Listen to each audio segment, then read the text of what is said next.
Hey, students, do you know what is in memoriam?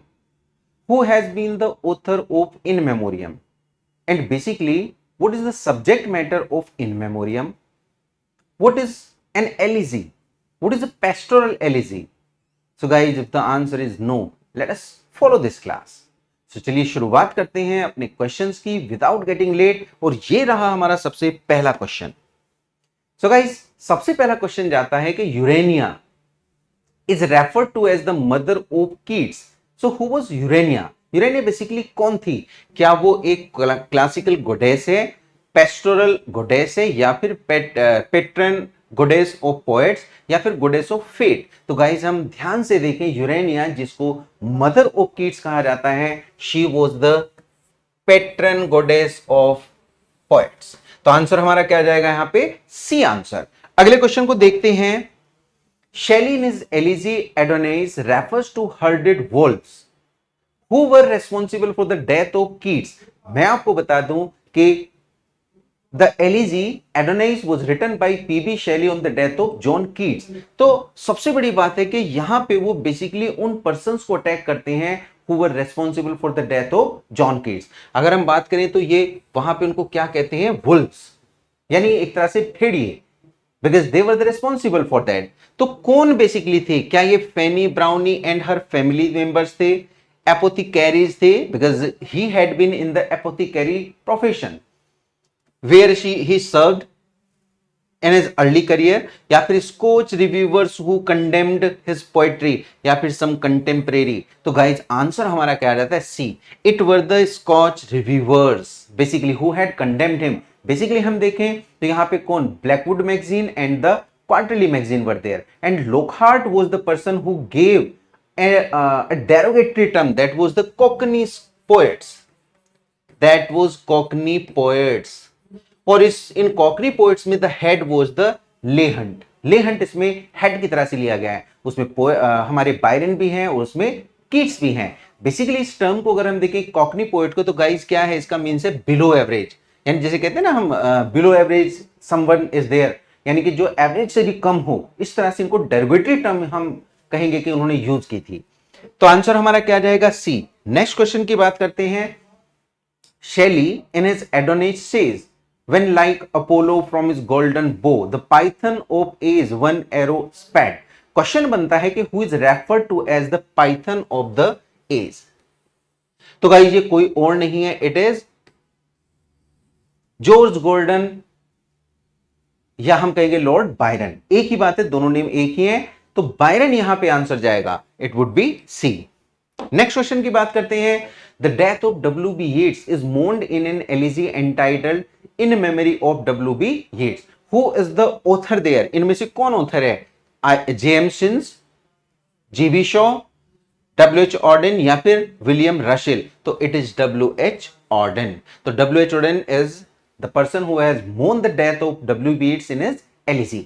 अगले question की बात करेंगे। A non-serious elegy was written on the death of a mad dog. Who wrote it? भाई सीधी सी बात है, mad dog की अगर डेथ पे हम एक एलिजी देखेंगे तो कैसी होगी?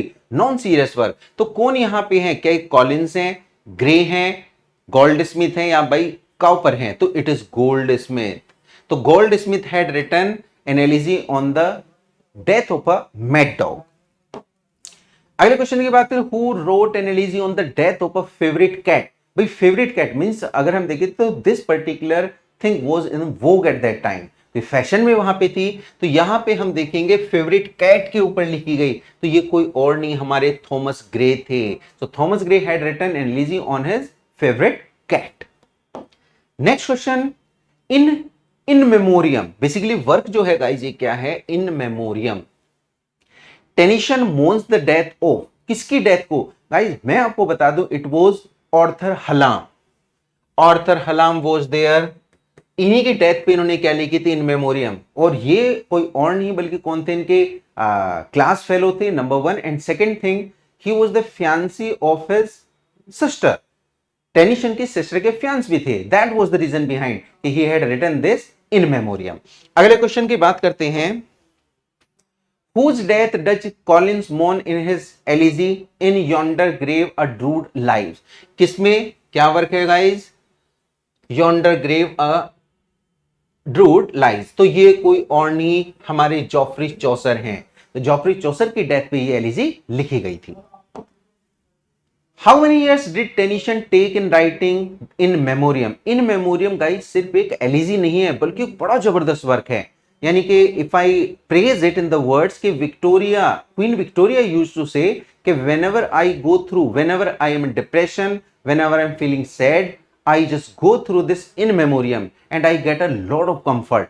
मुझे बहुत अच्छा लगता है, आई एम सूद, मुझे एक तरह से पैसिफिकेशन मिलता है, पैसिफाई हो जाती हूं। तो ये बात किसके बारे में कही थी? इन मेमोरियम के। तो क्वेश्चन पूछे कितने साल इसको लिखने में लगे? It was 17 years. तो गाइज 17 साल लगे थे इन मेमोरियम को लिखने में और कंप्लीट होने में। अगले क्वेश्चन को देखते हैं और लास्ट क्वेश्चन है, Occleve wrote an elegy entitled The Regiment of Princes. On whose death was this elegy written? तो क्या है? The Regiment of Princes. तो गाइस देखेंगे चौसर, विलियम लैंगलैंड, वाइक्लिफ, या गाइस हम देखेंगे जॉन गावर। तो बड़े ध्यान से देखो, ऑकलीव ने बेसिकली किसकी डेथ पे ये लिखी थी? तो गाइस ये लिखी गई थी चौसर की डेथ पे। ये लिखी गई थी चौसर की डेथ पे।